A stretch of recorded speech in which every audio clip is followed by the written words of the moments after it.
नमस्कार, मी रवि कुमार. जवाब तो आपको देना होगा बोल सरकार या सदरात 85च्या खास एपिसोड मध्ये आपलं स्वागत. कसे आहात आपण? मजेत ना? मजेत राहा, हिट राहा, फिट राहा आणि हो आरोग्याची काळजी घ्या. चला तर मग विषयाकडे वळूया. आजचा विषय आहे 24 एप्रिल 2026. माननीय सुप्रीम कोर्टामध्ये शिवसेना हे 4 अक्षरी नाव, शिवसेना हे 4 अक्षरी नाव आणि त्याचं निवडणूक चिन्ह धनुष्यबाणाची याचिका सुप्रीम कोर्टाच्या पुढे सुनावणीसाठी होती. त्या दिवशी नेमकं काय घडलं? जवळपास 5-6 वाजेपर्यंत आपण सर्वजण या याचिकेकडे आपण डोळा लावून बसलो होतो. नेमकं त्या दिवशी सुनावणी झाली नाही झाली, पुढची तारीख नेमकी कोणती आहे या संदर्भात मी बोलेलच. पण लक्षात घ्या, निवडणूक आयोगाच्या त्या निर्णयाच्या विरोधात, निवडणूक आयोगाचा तो निर्णय आणि थेट शिवसेना पक्ष आणि शिवसेनेचं निवडणूक चिन्ह संबंध पक्षच एकनाथ शिंदेकडे सोपवण्यात आला. आता विचार करा, निवडणूक आयोगाने हे सगळं करताना कोणत्या गोष्टीची पूर्तता केली, कोणत्या गोष्टी पाळल्या, कुठली ट्रिपल टेस्ट केली, या सगळ्या गोष्टी आता आपण तिथे पडताळून पाहणार आहोत. ज्यावेळेस न्यायव्यवस्थेच्या पुढे या सगळ्या गोष्टी सुनावणीसाठी येतील, त्यावेळेस निवडणूक आयोगाला सुद्धा आपल्या ह्या सगळ्या प्रश्नांची उत्तरे द्यावी लागतील. ज्या गोष्टींची पडताळणी व्हायला हवी होती त्या गोष्टी पडताळल्या गेल्याच नाहीत. थेट म्हणजे तुम्हाला सर्वांना आठवत असेल, जवळपास 40 लाखांहून जास्त ॲफिडेव्हिट सर्व कार्यकर्त्यांची आपल्याकडनं शिवसेनेच्या वतीने अपियर करण्यात आली होती बिफोर सुप्रीम कोर्ट, आणि ह्यांच्याकडनं 2 ते 3 लाखांची. अनेक गोष्टी आहेत. जवळपास सर्व राष्ट्रीय कार्यकारिणी ही उद्धव साहेबांच्या बाजूने असताना त्यावेळेस फक्त 16 आमदार, म्हणजे सुरुवातीचा काळ तुम्ही आठवा, जो टप्प्याटप्प्याने नंतर एक आमदार वाढत गेलाय, तो सुरुवातीचा 16 आमदारांचा काळ असताना, पक्षांतर बंदी कायद्याचं थेट उल्लंघन दिसत असताना इलेक्शन कमिशन ऑफ इंडिया मात्र विधिमंडळ पक्षाची संख्या पाहून तुम्ही पक्ष देत होतात. या सगळ्या गोष्टी मान्य सुप्रीम कोर्टाच्या पुढे ज्यावेळेस येतील, इलेक्शन कमिशन ऑफ इंडिया हा आ वासून बसेल, तोंडात बोटं घालून बसेल. ज्यावेळेस कपिल सिब्बल त्यांना ह्या सगळ्या मुद्द्यांवर उघडं नागडं करून टाकतील, इलेक्शन कमिशन ऑफ इंडियाला तोंड लपवायला जागा उरणार नाही. पण ह्या याचिका सुनावणीसाठी काय येत नाही आहेत? त्या दिवशी नेमकं काय झालं हे थोडक्यात सांगतो बघा, आणि महत्वाचे फॅक्ट्स तुम्हा सर्वांसमोर ठेवतो. ज्यावेळेस 24 एप्रिलला 5-6 वाजेपर्यंत काहीच घडलं नाही, त्या दिवशी तुम्हाला आठवायला हवं शबरीमाला याचिका. मला वाटतं त्या धार्मिक स्थळांवर महिलांसोबत होणाऱ्या भेदभावांसंदर्भातली ती शबरीमाला याचिका जवळपास 9 सदस्यीय घटनापीठापुढे सुनावणीला होती, आणि सारेच्या सारे न्यायाधीश त्याच्यामध्ये व्यस्त. कुठल्या केसला किती वेळ द्यायला हवा, म्हणजे खरं तर भेदभाव, महिलांच्या त्या भेदभावासंदर्भातली याचिका ही तितकीच महत्वाची आहे. मी कुठेही त्याचं महत्व कमी सांगत नाही आहोत. पण इथे लोकशाही आणि लोकशाहीवर झालेला अतिप्रसंग, मी अतिप्रसंग हा चांगला शब्द वापरला, तुम्हाला माहिती आहे मला कुठला शब्द वापरायचा आहे. लोकशाहीवर झालेल्या त्या अतिप्रसंगाला कुणाला जास्त महत्व द्यायचं, आता हे तुम्ही ठरवायला हवं. न्यायव्यवस्थेने ठरवायला हवं की आपल्याला कुठल्या केसेस जास्त महत्वाच्या आहेत. कुत्री मांजरी, अगदी समलैंगिक, दिल्लीचं प्रदूषण, इथे देशाच्या संविधानाला संपवण्याचा घाट घातला जातोय माफ करा, त्या संदर्भात मात्र आपण एवढी अनास्था दाखवतोय. आता तुम्ही लक्षात घ्या, मी तुम्हाला काय सांगतो पहा. 24 एप्रिलला कुठलीही सुनावणी घडली नाही. दुसऱ्या दिवशी ज्यावेळेस संकेतस्थळ आम्ही पाहिलं त्यावेळेस मला 29 एप्रिलची नवी तारीख दिसली, म्हणजे 29 येत्या बुधवारची नवीन तारीख दिसते. आता तुम्हाला काही फॅक्ट सांगतो. ज्यावेळेस मी बारीक अगदी लहान सहान माहिती घेण्याचा प्रयत्न केला की न्यायव्यवस्थांमध्ये नेमकं चाललंय काय, देशाच्या न्यायव्यवस्थांमध्ये, त्यातले मी महत्वाचे अगदी 8 ते 10 मुद्दे तुम्हा सर्वांसमोर ठेवतो.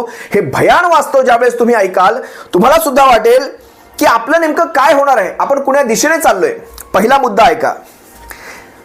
राजकीय आणि घटनात्मक निकालांसाठी अजूनही कुठलंही धोरण नाही की कमीत कमी ही राजकीय आणि घटनात्मक जे निकाल आहेत ते पटापट त्यांचा निकाल निपटारा लावावा, जेणेकरून देशाच्या लोकशाहीला आपण सुदृढ ठेवू. कुठलीही अशी तरतूद त्यांच्याकडे नाही. या देशामध्ये जवळपास 5,58,00,000, पहिला फॅक्ट ऐका, 5,58,00,000 खटले प्रलंबित आहेत.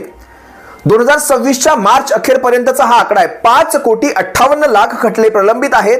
त्यापैकी एकट्या सर्वोच्च न्यायालयामध्ये 93,000 खटले प्रलंबित आहेत सर्वोच्च न्यायालयापुढे. बरं, पुढची भयानक माहिती आहे का? दुसरं, जिल्हा न्यायालयांमध्ये, ज्याला आपण जिल्हा सत्र न्यायालय म्हणतो, त्या जिल्हा सत्र न्यायालयांमध्ये जवळपास 4,70,00,000 खटले प्रलंबित आहेत जिल्हा सत्र न्यायालयांमध्ये. देशभरातलं मी सांगतोय तुम्हाला, हे महाराष्ट्रातलं नाही, देशभरातलं सांगतोय. भयानकता ऐका आता.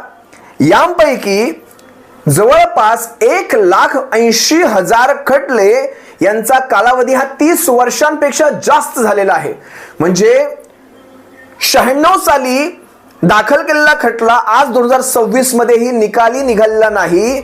असे खटले 96 किंवा किंबहुना त्या अगोदरचे असे खटले जवळपास 1,80,000 आहेत.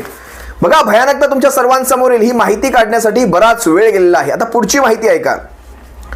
मार्च 2025 ते मार्च 2026 या काळामध्ये सर्वोच्च न्यायालयात जवळपास 12,000हून अधिक नवे खटले आले.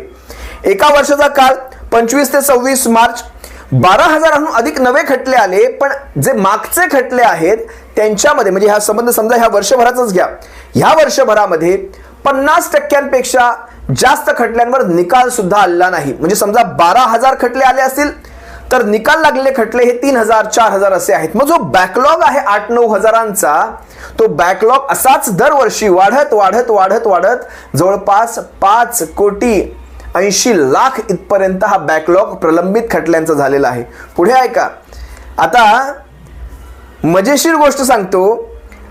भारताचं आणि मी इतर देशांची तुलना करतो. प्रति 10 लाख लोकांमागे, प्रति 10 लाख समजा एक 10 लाख लोकांचा समूह घ्या. भारतामध्ये 15 न्यायाधीश आहेत फक्त. किती? 15 न्यायाधीश. आता आपल्यापेक्षा कमी लोकसंख्या असलेले कॅनडा आणि अमेरिकेसारखे देश यांच्यामध्ये किती लोकसंख्येच्या मागे किती न्यायाधीश आहेत ऐका. अमेरिकेत हे प्रमाण जवळपास 150 आहे. 10 लाख लोकसंख्येमागे 150 न्यायाधीश आणि कॅनडात हे प्रमाण 65% आहे. म्हणजे भारतीय न्यायव्यवस्था जवळपास 10 पट जास्त बोजा उचलत आहे. 10 पट जास्त भारतीय न्यायव्यवस्थेतले जजेस हे बोजा उचलत आहेत. एका माणसाला जी मर्यादा असते काम करायची, त्या मर्यादेच्या कैक पट पुढे जाऊन भारतातले न्यायाधीश काम करतात. ही सगळी आकडेवारी पाहिल्यानंतर ते दिसून येतं. खरं तर या सगळ्याचा आणि शिवसेनेच्या केसचा तसा थेट संबंध नाही. कारण शिवसेनेची केस ही काही छोटी मोठी केस नाही. अशी गोट्या खेळताना किंवा काही भांडणं मारामाऱ्या झाल्या आहेत, कुणाचं काही घडलंय त्याच्यानंतर ही याचिका असं नाही. देशाची लोकशाही जगेल मरेल हे सगळं शिवसेनेच्या ह्या केसवर आहे. कालचा राघव चड्ढाचा तो पराक्रम सुद्धा या केसचा निकाल दिरंगाईने लागतोय. त्याचाच तो पराक्रम आणि त्याचंच ते फलित आहे. ते राघव चड्ढा प्रोडक्ट या केसचा निकाल वेळेत न लागल्याचं एक तिसरं प्रतीक आहे. म्हणजे राष्ट्रवादी काँग्रेस, लोक जनशक्ती पार्टी, त्याच्यानंतर राघव चड्ढाचे 7 ते 8 खासदार ते जो घेऊन गेलेला आहे. ते पुढचे तुम्हाला आणखी काही फॅक्ट सांगतो. प्रत्येक न्यायाधीश बघा आता हे सगळं पाहिल्यानंतर ही आकडेवारी पाहिल्यानंतर प्रत्येक न्यायाधीश एका केसला पुरेसा वेळ देऊ शकेल. बरं, दिल्लीला जो काही निकाल असेल त्या न्यायाधीशाकडनं, त्या निकालामध्ये खरंच तो न्याय असेल का, की फक्त पटपट पटपट वेळ वाचवायचा आहे म्हणून काहीतरी आपलं तारीख पे तारीख देण्याऐवजी काहीतरी पटकट झाला, निकाल संपला, त्यात हजारो त्रुटी निघतील जर तो एक न्यायाधीश त्याचा पूर्ण व्यवस्थित निकाल देऊ शकत नसेल तर, हे अशा प्रकारच्या बोजामुळे. आता बघा, उच्च न्यायालयात कित्येक जागा ह्या रिकाम्या आहेत. उच्च आणि जिल्हा न्यायालयातल्या त्या जागांचा आकडा मला तेवढा मिळू शकला नाही, पण त्या जागांचा जो आकडा आहे तो हजारोंच्या संख्येत आहे. जवळपास तुम्हाला माहिती असायला हवं, सुप्रीम कोर्टामध्ये 34 न्यायाधीश असतात. सुप्रीम कोर्टाचे सरन्यायाधीश एकच असतो. देशाचा सर्वोच्च न्यायालयाचा सरन्यायाधीश एक, पण सुप्रीम कोर्टामध्ये 34 न्यायाधीश असतात. सध्या 34च्या 34 पूर्णतः त्यांची संख्या भरली गेली आहे का याची माहिती तुम्ही काढा.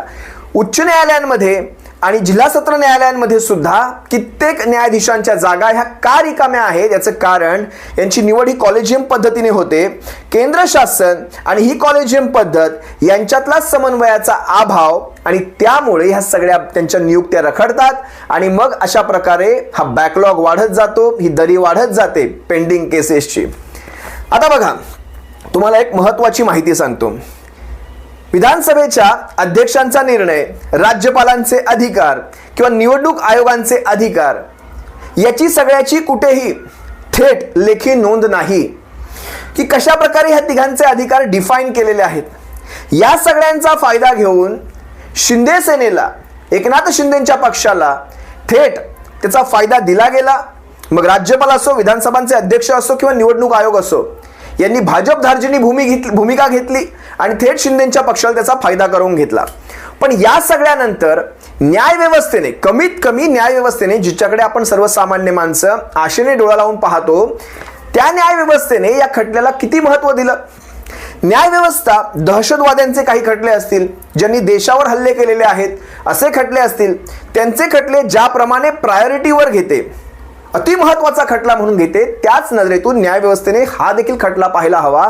कारण भले हा शस्त्र घेऊन घातलेला दरोडा नसला किंवा किल्ला हल्ला नसला, पण हा देशाच्या लोकशाहीवर सगळ्या ह्या घटनांना, घटनात्मक ह्या सगळ्या पदांचा वापर करून केलेला हल्लाच आहे हा. उद्या देशाची लोकशाही जर धारातीर्थी पडली तर देशाचं सगळं घटना कोलमडून पडेल. त्यासाठी या केसला सुद्धा तितकंच महत्त्व द्यायला हवं. भारताची न्यायव्यवस्था सगळी ब्रिटिश काळातली दिसते मला. ते ऑर्डर आणि ते कटघरे आणि ते सगळं एकदम असं भयान वातावरण, ते डोळे झाकलेली ती मूर्ती, ते सगळं ब्रिटिशांच्या काळातली.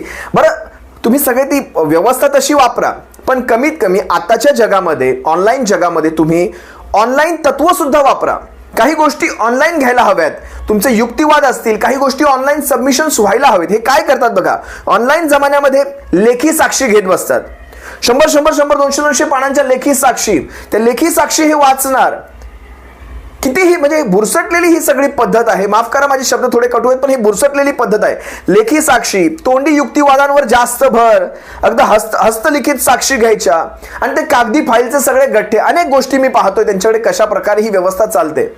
आज जमाना कुठला आहे?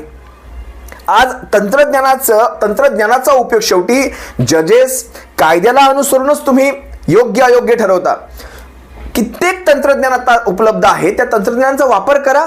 या पटपट केसेस तुम्ही निकाली लावू शकता. बरं, निकाली लावणाऱ्या म्हणजे ज्या केसेसवर निकाल लावायचा, जवळपास आतापर्यंत तुम्ही जर रेफरन्स घेतला आणि एक माहिती घेतली, 100 केसमध्ये जवळपास ज्या प्रलंबित खटले आहेत त्यातले जवळपास 50% जास्त प्रलंबित खटले हे सरकारचे असतात, ज्याच्यामध्ये सरकारच्या गोष्टी असतात.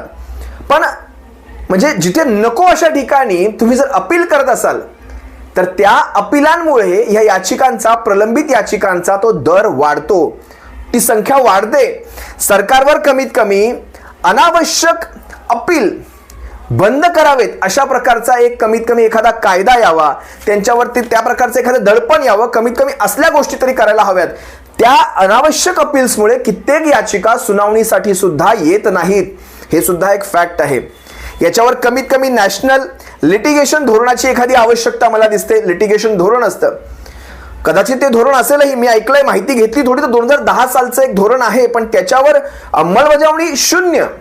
जर तुम्ही वकिली क्षेत्रात जर कोणी मला पाहत असाल, या क्षेत्राचा तुम्हाला अभ्यास असेल, तर नॅशनल लिटिगेशन धोरण याबद्दलची थोडी माहिती तुम्ही कमेंटमध्ये सांगावी. तुम्हाला याबद्दल काही माहिती आहे का? आता मी तुम्हाला न्यायव्यवस्थेची एक कडवी आणि काळी बाजू दाखवतो. न्यायालयांचं बजेट मी तुम्हाला सांगतो. आतापर्यंत तुम्ही आकडे ऐकलेत. न्यायालयांचं बजेट आहे देशाच्या बजेटच्या 0.08%. म्हणजे एवढे कोट्यांनी खटले तिथे पेंडिंग आहेत. त्यांच्यासाठी तुम्हाला इन्फ्रास्ट्रक्चर उभारावं लागेल, त्यांच्या इमारती उभाराव्या लागतील, कित्येक ठिकाणी जजेसच्या अपॉइंटमेंट व्हाव्या लागतील आणि त्यानंतर हे खटले, कारण जर 10 लाखांच्या वर 15 जजेस येत असतील तर त्यांनी कसे त्यांचे खटले, बरं सर्वच्या सर्व गोष्टी काही न्यायालयात जात नाही, 10 लाख काय न्यायालयात उभे नसतात.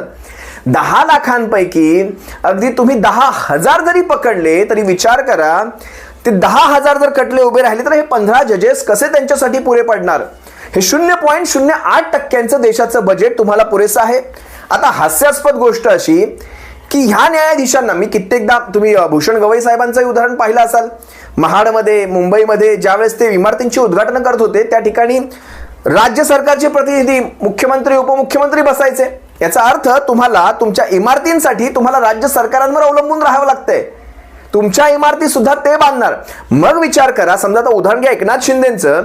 एकनाथ शिंदे त्यावेळेस मुख्यमंत्री होते, ज्यावेळेस त्या महाडच्या उच्च न्यायालयाच्या, त्या म्हणजे मला वाटतं जिल्हा सत्र न्यायालयाच्या त्या इमारतीचं उद्घाटन होतं.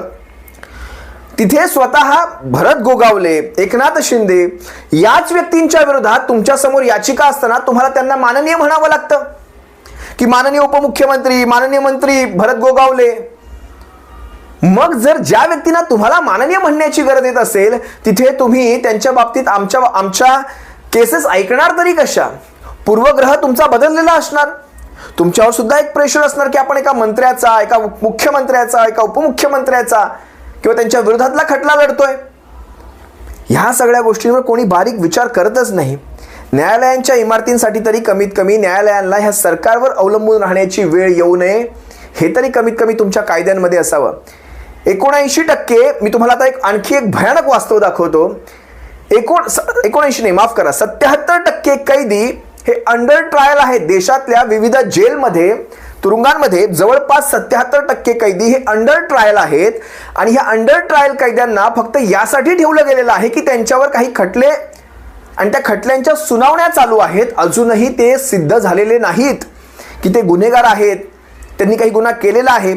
ते सिद्ध होण्याची खटल्यांचा तो वेग इतका मंद आहे की त्यांच्या जेलमध्ये घाललेल्या आयुष्याचा काळ हा त्या खटल्यामध्ये संविधानाप्रमाणे जी खरोखर शिक्षा असते त्या शिक्षेपेक्षाही जास्तीचा काळ त्या माणसांनी अगोदरच जेलमध्ये घातलेला आहे.